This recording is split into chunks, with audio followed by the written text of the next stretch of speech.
Ангел-подорожник. Что это? Ты чего? Ангел-подорожник. А, вы про создателя этого фонда? Да-да, он сегодня к нам в гости придет. Ну что, ты готова? Да. Тогда краски и кисточки в руки и бегом рисовать.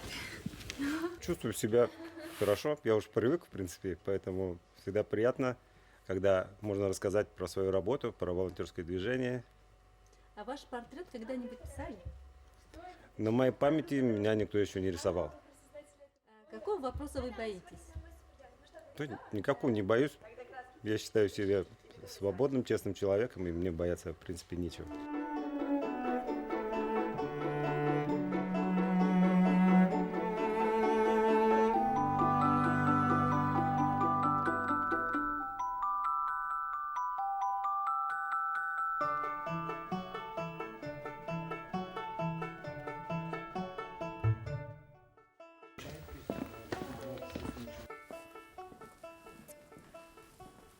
Здравствуйте. Здравствуйте. Здравствуйте. Аксель Фарихович, здравствуйте. Меня зовут Зарина. Я хочу вас сразу ознакомить с правилами нашей программы. Мы задаем вопросы, вы отвечаете. Все очень просто. В конце вас ждет сюрприз. Вы можете забрать любой понравившийся портрет в подарок. Как ваше настроение? Настроение отличное. Меня зовут Шура, и вот мне интересно, а что вы с собой принесли в сумке сегодня? В сумке я принес мою шапку, с которой я езжу в детские дома, в приюты, в интернаты. Наверное, уже многие ее видели где-то в сетях, на фотографиях. Кто видел, поднимите лапу. Уже 2 человека видели, вот еще 4. Да?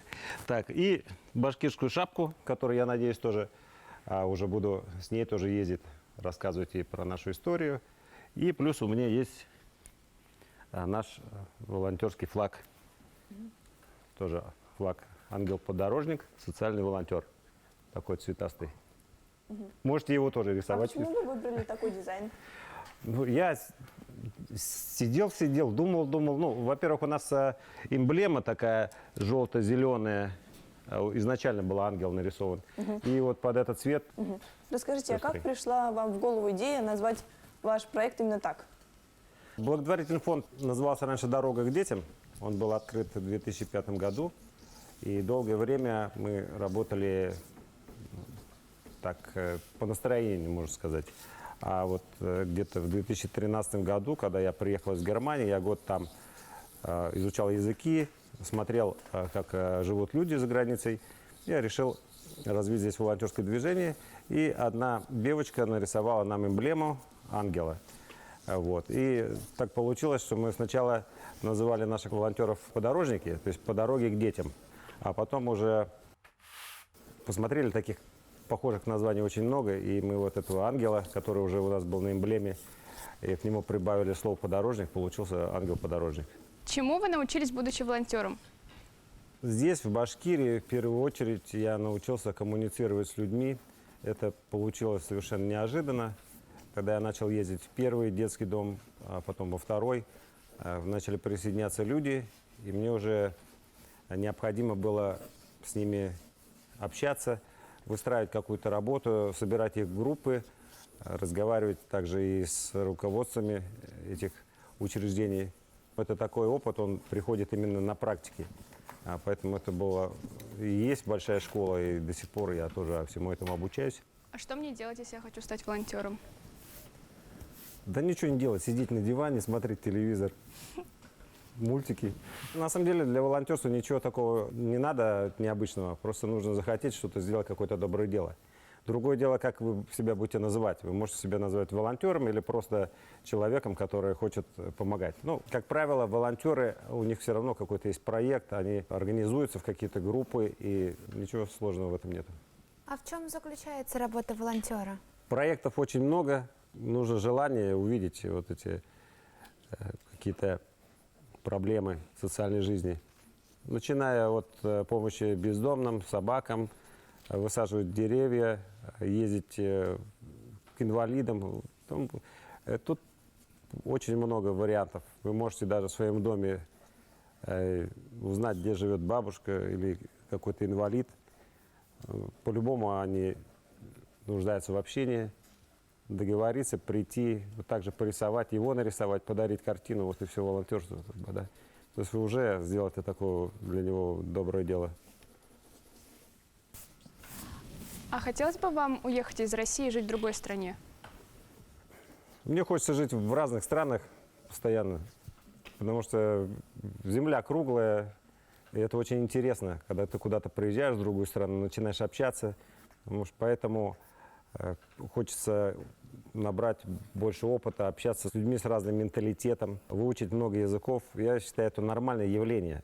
У каждого человека должна быть такая возможность сесть на самолет, там, на поезд и полететь в любую страну. У него должна быть возможность, должны быть деньги на это. Но и в то же время он должен помогать возвращаться в свою родную республику и что-то делать, улучшать ее. Где вы берете средства на развитие фонда? У нас есть несколько спонсоров, и потом нам помогают частные лица. То есть у нас фонд небольшой, работает 3 человека. Я там как председатель попечительского совета, официально я там давно не работаю, просто консультирую и помогаю. Вот сейчас я приехал из Германии, я там целый год работал в католической организации «Каритас», в домах престарелых, набирал опыт. И сейчас я уже планирую начать новые проекты, в том числе связанные с социальным предпринимательством, где можно будет как-то зарабатывать. Потому что я приехал уже надолго, нужно следить за моей мамой, вместе с ней жить, и поэтому нужно развиваться не только как в благотворительности, но и получать какие-то финансовые средства. У вас очень интересное имя и фамилия, они действительно ваши? Ну, все по паспорту. Аксель Фарихович Гросс. Меня зовут Арина. Есть ли стереотипы, которые мешают вам жить? Стереотипы. За собой я не наблюдаю каких-то таких стереотипов, которые мне бы мешали. Ну, может быть, это в обществе какие-то есть стереотипы, но они мне тоже сильно не мешают. Хотя я бы поменял бы кое-что в этом обществе. Ну, например, больше бы свободы, демократии, там, скажем, выражения личности. То есть вы считаете, несмотря на то, что наша страна демократическая, в ней не хватает демократии? Ну, я пожил в разных странах, то есть нам еще расти и расти, скажу так. Да, я с вами согласна. А вы считаете себя патриотом? Ну, я вообще это слово как патриот не воспринимаю. Я считаю себя человеком мира, космоса вообще, поэтому просто меня волнует вот это место, этот народ, где я родился и которому я принадлежу. И я всячески хочу улучшить его жизнь. А у вас есть семья или дети? У меня есть дочка, но я еще надеюсь, что у меня в семье все сложится. Чтобы иметь хорошую семью, надо заслужить. А я пока, наверное, еще не заслужил, поэтому пока так. По вашему мнению, от чего зависит счастье в семье? Счастье в семье зависит от гармонии, когда люди друг друга хорошо понимают. А как вы относитесь к женщинам, которые любят сами зарабатывать, добиваться своих целей? Вы бы смогли с такой жить? Я считаю, что это нормально. То есть просто главное, чтобы это было, опять же, гармонично. Не то, что вот забросить семью и никак ей не заниматься детьми, и вот целый день на работе пропадать. Ну, и можно, конечно, и договориться, что дома сидит отец, допустим, а женщина зарабатывает. Таких вариантов тоже много, я видел, и они также гармонично сосуществуют. А что означают татуировки на вашем теле? Ну, у меня где-то 3 татуировки с башкирским орнаментом, потом одна имя моей дочки, другая эмблема, еще там эмблемы, короче, вот так. Вы занимались волонтерством в Германии? В Германии как раз я поехал по волонтерскому проекту. То есть это волонтерский год в Германии называется. Там они дают денежки на жилье и питание. И вот ты целый год работаешь. И мне было интересно это и как в плане изучения языка, и как в плане того, как работают дома престарелых, плюс центры помощи бездомным и малоимущим. Я работал в кормежке, где центр кормления, и это было тоже интересно. А в чем заключается разница между домов престарелых в России и в Германии? Ну, в первую очередь отличается обеспечением. То есть там нет никаких проблем ни с памперсами, ни с какими-то салфетками или моющими средствами. Кровати их все на самом последнем уровне. То есть, а второе – это отношение персонала. Там настолько все профессионально сделано, а вот как они общаются с ними, как разговаривают. В этом смысле колоссальная разница, конечно. Плюс там очень чисто. То есть там настолько чистота стерильная. Вот у нас даже в больницах нет такой чистоты. Там нет никакого запаха, который присущий престарелым людям. Да? Заходишь, просто пятизвездочный отель. Просто вот мраморные полы, там могут быть там все вот очень... Причем их много, там в каждом городе их может быть несколько. Работать там просто от удовольствия. Хотя работа на самом деле тяжелая, там много правил, вплоть от того, как надо руки мыть, как пользоваться тряпками, какими тряпками. Там у каждой тряпки свое место. То есть там, пока все это запомнишь, это проходит не один день. И когда ты ошибаешься, то тебе вежливо укажут. Ты здесь не туда положил. Там нет такого, что ты что-то сделал, и там никто на это внимание не обратил. То есть там настолько все четко сделано. Но это не только в Германии так, а это вот в Западной Европе, там везде как бы такие правила очень строгие именно по гигиене и по санитарным каким-то правилам.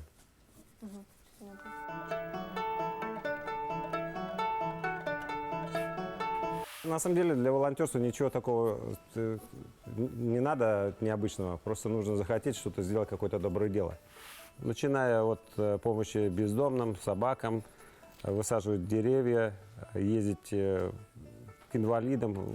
Вы можете даже в своем доме узнать, где живет бабушка или какой-то инвалид, договориться, прийти, вот также порисовать, его нарисовать, подарить картину, вот и все волонтерство. Да. А вы служили в армии? Я в армии служил, это был 86-88 год. Я очень рад, что я послужил в армии. Это был такой незабываемый опыт.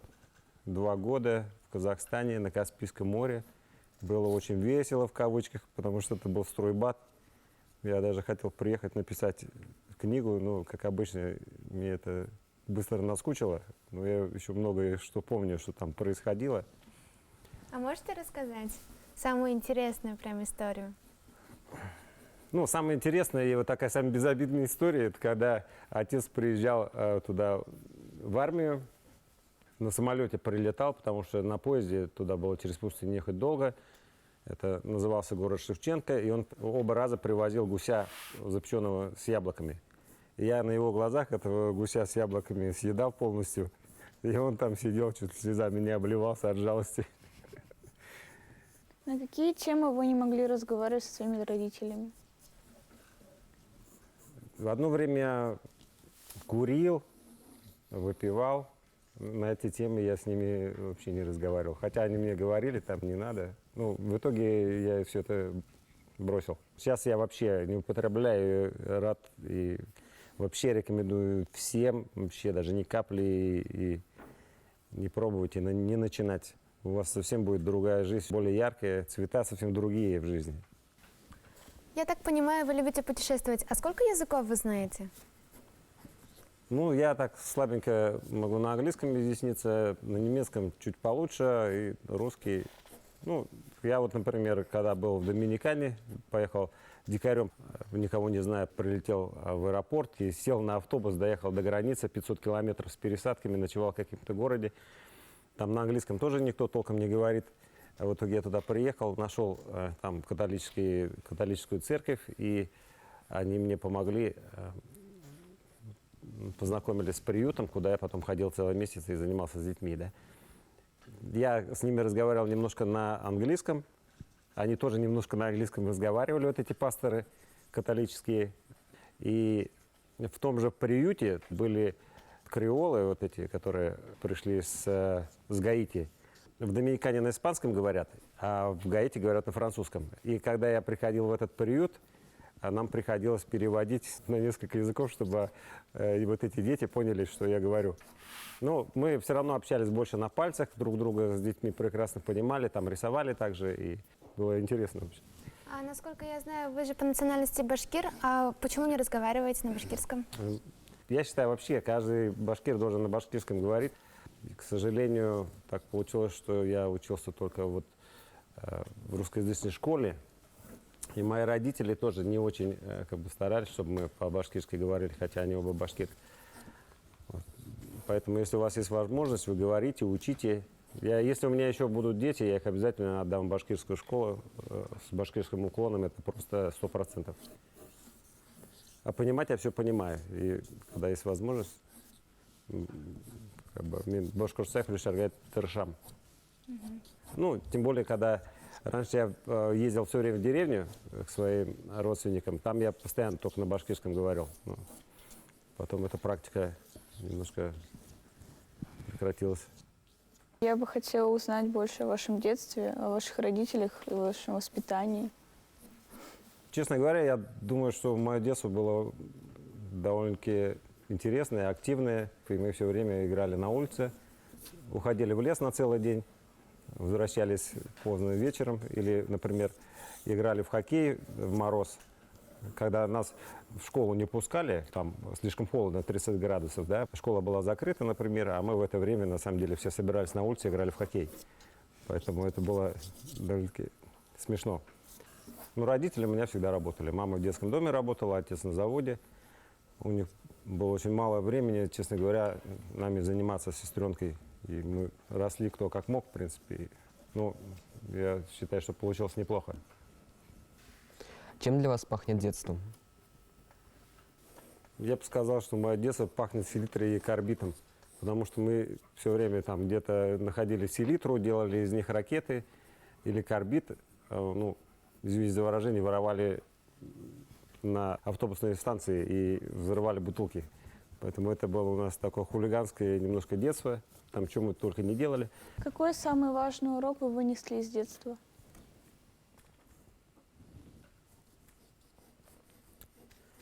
Ну, из детства я считаю, что самый важный урок для меня был, что не обманывать никого, не врать и в первую очередь быть самим собой. В детстве я всегда говорил честное пионерское. Мне казалось, что честное пионерское это все, это потолок. Вот ты сказал пионерское, все, ты не можешь соврать реально. Это у меня был какой-то такой период, когда я вот так вот.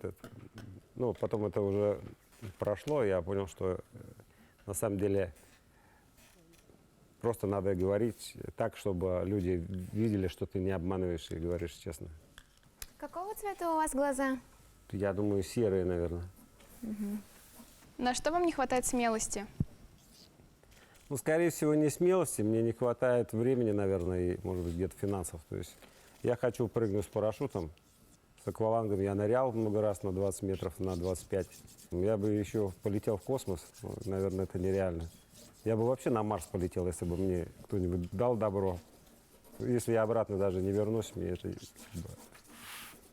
не сильно переживал бы от этого. Зато в историю попал бы и интересную жизнь прожил. Кого или чего вы боитесь потерять? Я ничего не боюсь потерять, потому что недавно у меня умер папа, но я не считаю, что я его потерял. Мне даже не страшно умирать, потому что я знаю, если я умру, я с ним встречусь и все. То есть все хорошо. Ходят стереотипы, что мальчики должны коротко подстриженными быть. А почему именно вы начали отращивать волосы? Тут несколько причин. Первая причина, что мне в детстве всегда заставляли стричь коротко. Из школы постоянно отправляли. Даже вот у меня на уши чуть-чуть отрастают волосы, меня отправляли стричься в парикмахерскую. И я ходил, постоянно стригся. И там была в одной парикмахерской одна красивая девочка. И я с удовольствием туда ходил, кстати. Большие глаза черные до сих пор, я помню. Вот. А потом я заинтересовался рок-музыкой. Мне тоже это нравилось в 80-е годы. Я и сам пою, сочиняю, играю на гитаре. Совсем недавно, несколько лет назад, я просто не стригся, потому что у меня не было денег. А потом просто мне стало жалко их стричь. Я вообще считаю, что в древности башкиры ходили с таким хайером, наверное. Кстати, да. На каких музыкальных инструментах, помимо гитары, вы еще играете? Так, я играю еще на кубузе, могу поиграть сейчас. А вы будете плясать, нет? Давайте, кто башкирский танец может. рисуем. Да. Да ладно, сейчас сыграю все нормально, можете.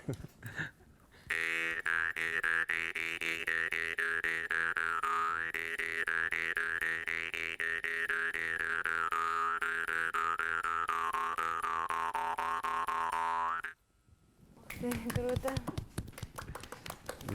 У меня мама очень музыкальная, она играет на многих инструментах, на мандолине, на баяне. У нас дома 3 или 4 мандолины.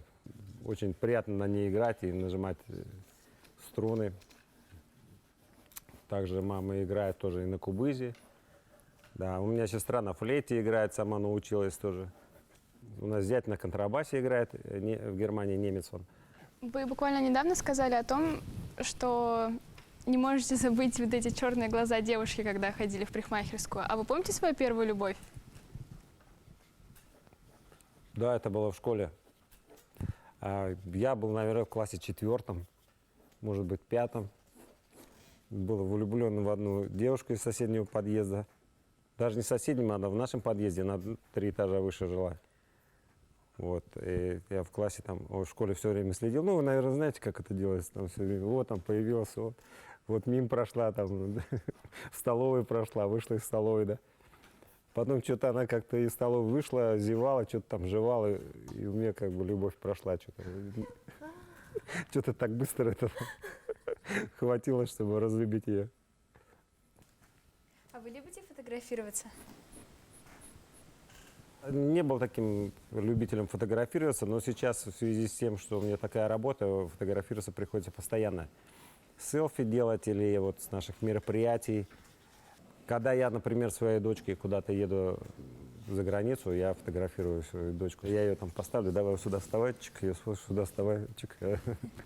А когда никого нет, кого фоткать? Ну, себя приходилось. А можно мы с вами сейчас сфотографируемся? Да, конечно. Так, мне куда встать? Да, сделаем. Давайте. В середину и на свет, чтобы Вы так, да? тени Вот так, не да? было, Давайте. Давайте. Чиз! Тимур. Ой, кого-то не видно еще? Тимур молодец. Можно присесть? Присядь, пожалуйста. Чиз! Тимур.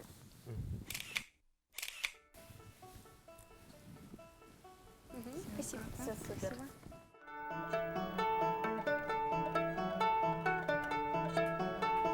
Я очень рад, что я послужил в армии. Это был такой незабываемый опыт. 2 года в Казахстане, на Каспийском море. Было очень весело, в кавычках, потому что это был стройбат. Ну, самое интересное и вот такая самая безобидная история, это когда отец приезжал туда в армию, оба раза привозил гуся запеченного с яблоками. И я на его глазах этого гуся с яблоками съедал полностью. И он там сидел, чуть слезами не обливался от жалости. Вы часто нуждаетесь в любви близких? Ну, я, честно говоря, мне кажется, такой самодостаточный человек, что прям вот такой, чтобы меня кто-то любил, у меня нет такой необходимости. Но пока у меня есть родные люди, и слава богу, общаемся, обнимаемся, нормально все. А чем бы вы занимались, если бы не волонтерством? В прошлом я был неплохой бизнесмен вообще. Я хорошо зарабатывал довольно-таки, поэтому я бы дальше продолжал заниматься бизнесом и вполне возможно в какой-нибудь другой стране уже. А почему вы перестали? Я считаю, невозможно заниматься социальной благотворительной работой и в то же время зарабатывать какие-то приличные деньги. Я когда начинал вот этот проект волонтерский, я понял, что или-или. Поэтому я полностью ушел в социальную вот сферу. Сейчас попробую развивать и финансовое направление, и благотворительное. Посмотрим, как получится. Но именно когда, если ты общественной работой занимаешься, если кто-то говорит, что я вот там занимаюсь какой-то деятельностью, благотворительной, социальной, плюс вот я еще там где-то зарабатываю, для меня это сразу показатель, что ничего хорошего, интересного и никакой такой большой работы он не производит такой человек. Просто бла-бла. Мы слышали, что вы участвовали в телешоу «Давай поженимся». Это правда? Было дело, мне просто было интересно вообще как опыт попасть на телевидение центральное. Я там участвовал в нескольких каких-то передачах. И вот одно из самых вот таких юмористических было это «Давай поженимся». Я туда пошел просто рассказать про наше волонтерское движение. Это тоже было интересно. Сначала они хотели, чтобы я был главный герой. Они сказали, что я должен про бывшую супругу говорить какие-то вещи там не очень. Я посчитал, что это как бы неправильно, и говорю, я не буду такие вещи делать. Они предложили, поэтому просто поучаствовать как в роли претендента. Там диванчики же есть и телевизор. Я уже там увидел в телевизоре только эту невесту. Вот, и я поучаствовал, выполнил свою как бы программу, что мне хотел сказать, сказал. Выбрали не меня, я этому очень обрадовался. И, в общем, был очень интересный опыт. Самое интересное, что потом я поехал в Подмосковье, в детский дом, в приют там один, да, и таксист, который меня довозил, говорит, а я тебя видел. И ты «Давай поженимся» участвовал, короче. Представляете, даже одно участие узнаваемость насколько повышает. Но я как бы уже не сильно стремлюсь на такие программы.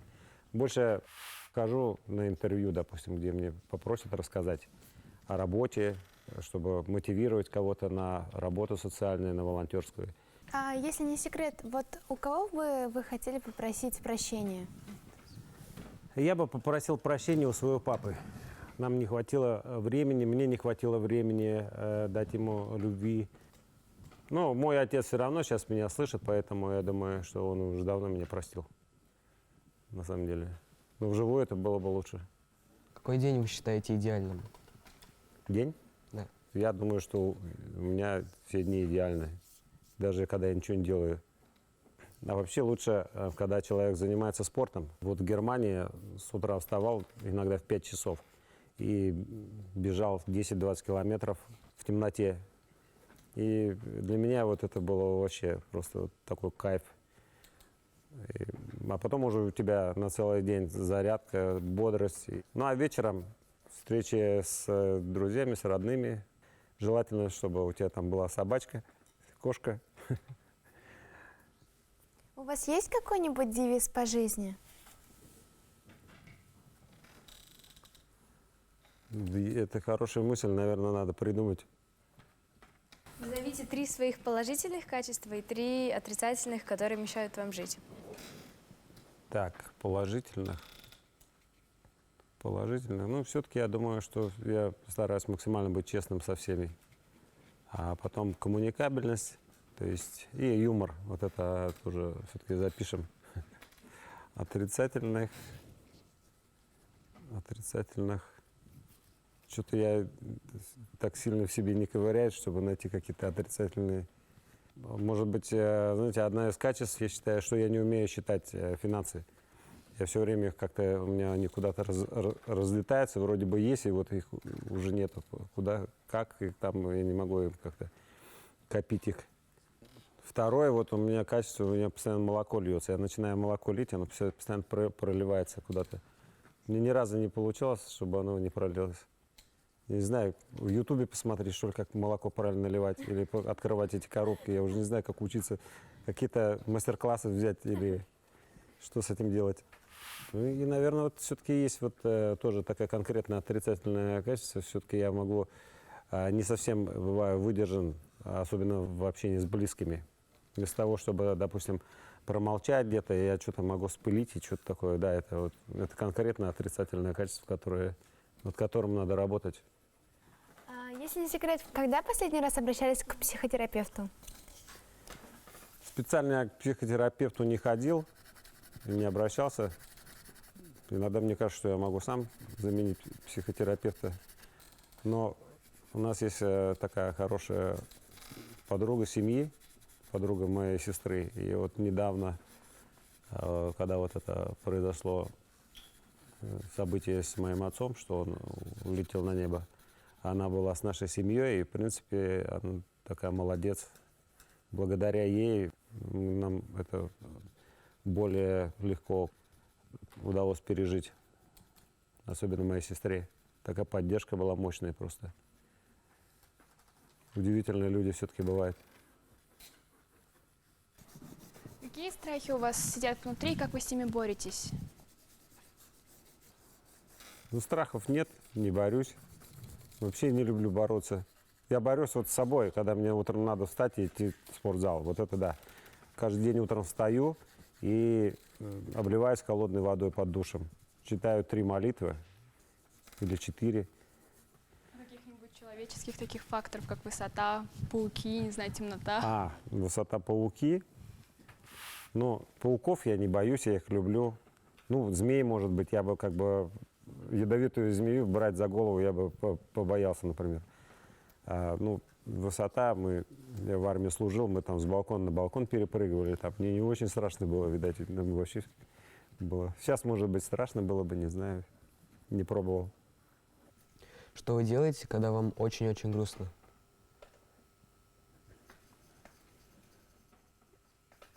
Так, когда мне очень-очень грустно, я, наверное, как и многие из вас, слушаю музыку. Хотя не помню таких особых моментов. Всегда есть чем заняться. Сделали вы недавно что-то доброе? Недавно, например, вчера я такую банальную вещь сделал, что бабушку через улицу перевел. Много машин едет, я смотрю, вот прямо на трамвайных линиях стоит бабушка и пытается перелезть с палочкой. Я остановил машину, включил габариты, все встали, и я ее перевел через дорогу. И вот это вот такая банальная вещь. А так, то волонтеры, то какие-то люди, которым нужна помощь. Просто консультацию дать, это бесконечный поток. Что сейчас вы бы сказали своему папе? Ему уже все сказал. А вот именно, как сказать, вот в тот период, когда он еще болел, уходил, и поэтому я бы просто, если бы он был жив, я бы его просто обнял и как бы чаще с ним куда-то ходил, гулял с ним бы почаще. С каким видом транспорта вы себя ассоциируете? Так, наверное, это какой-то космический спутник. Пусть будет. А спутник, он транспортирует разве что-то? Людей? Вид транспорта? Я думаю, что все эти космические какие-то корабли, они все что-то транспортируют. И спутники тоже, там у него внутри много каких-то механических вещей. Ну ладно. Или нужно какой-то типа автобус, что ли? Да, трамвай, вагон, самолет. Вот так, да? Ну, давайте тогда мне нравятся вот эти скоростные поезда. Вот я на них часто в Европе ездил. Они такие комфортабельные, быстрые.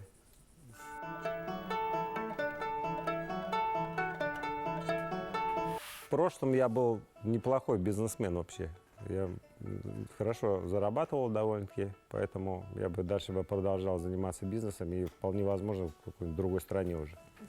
Я когда начинал вот этот проект волонтерский, я понял, что или-или. Если кто-то говорит, что я вот там занимаюсь какой-то деятельностью, благотворительной, социальной, плюс вот я еще там где-то зарабатываю, для меня это сразу показатель, что ничего хорошего, интересного и никакой такой большой работы он не производит такой человек. Как вы считаете, какого цвета счастье? Счастье? Так, мне кажется, есть такой цвет счастливой семьи? Надо его придумать. Это когда семья счастлива твоя, вот это вот такого цвета. А какого-то вот конкретный цвет, я все цвета люблю, я не хочу их разделять на красный, черный, зеленый. Я считаю, что каждый представляет свой цвет, когда говорят цвет счастья семьи. Вот вы никакой не представляете, у вас сразу картинка перед глазами не выплывает? Перед моими глазами вот эта вот пестрая картина, которые стены, да, но вот это вот импонирует, вот эти картины. Я думаю, что она разноцветная все равно, счастье какое-то. Теперь вы можете пройти и выбрать один из понравившихся вам портретов.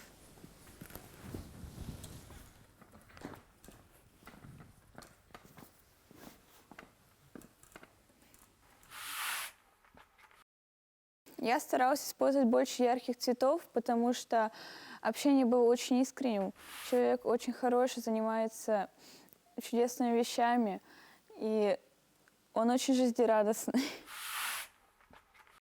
В течение нашего разговора я поняла, что наши взгляды во многом схожи, и мне бы интересно было пообщаться с ним побольше. Я думаю, что я подам заявку в его волонтерский фонд и надеюсь, что он меня возьмет.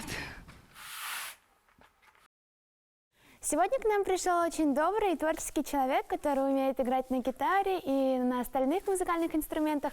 Не знаю почему, но в моем воображении именно его портрет возник именно так, чуть-чуть похожим на Иисуса. Я нарисовал этот рисунок, потому что я считаю его человеком серьезным, ведь он помогает людям, которые нуждаются в этом. С первой минуты общения с Акселем Фариховичем я сразу поняла, что он очень добрый и солнечный человек. Я его даже вот нарисовала в шапочке и сделала это самым первым делом, потому что, ну, а что еще показывает его таким добрым и веселым? Как его добрые поступки, вот он даже не постеснялся надеть такую смешную шапку в нашей программе и ходит с ней по детским домам, чтобы поднимать другим людям настроение. Даже шапочку Да. нарисовали.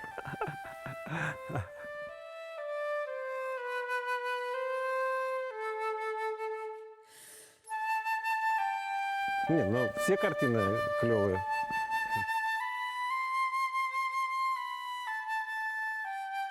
Мне, по-моему, понравилась первая картинка. Я вот эту вот картину выберу. Мне, правда, очень приятно, что он выбрал мой портрет. Спасибо. Пожалуйста, не за что. Миша.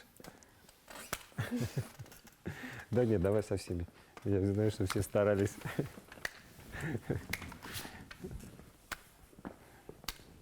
Если честно, до начала интервью я думала, что сейчас к нам придет такой серьезный дяденька, будет говорить заумные вещи, но к нам пришел такой жизнерадостный, веселый человек с хорошим чувством юмора. Именно таким улыбчивым я его и нарисовала. Ну и, конечно же, сзади изобразила флаг их волонтерской организации. Вполне возможно, но что это потом мне что-то придет в голову, может быть, даже связанное именно с каким-то таким проектом творчества, вопросы, какой-то, чтобы развивались как журналисты дети, может быть, и узнавали что-то новое от интересных взрослых людей, может быть, прямо в каком-то детдоме или в приюте. Именно таким образом почему-то их научили. На самом деле, это очень светлый человек, добрый человек, который любит путешествовать и дарить мир всем остальным. Ощущения шикарные. Посидели, поговорили, как с хорошими друзьями. Столько вопросов мне давно никто не задавал сразу. И некоторые вопросы были и неожиданные, которые я сам себе никогда и не задавал. И даже сегодня только сформулировал, что это такое, что для меня значит то или иное.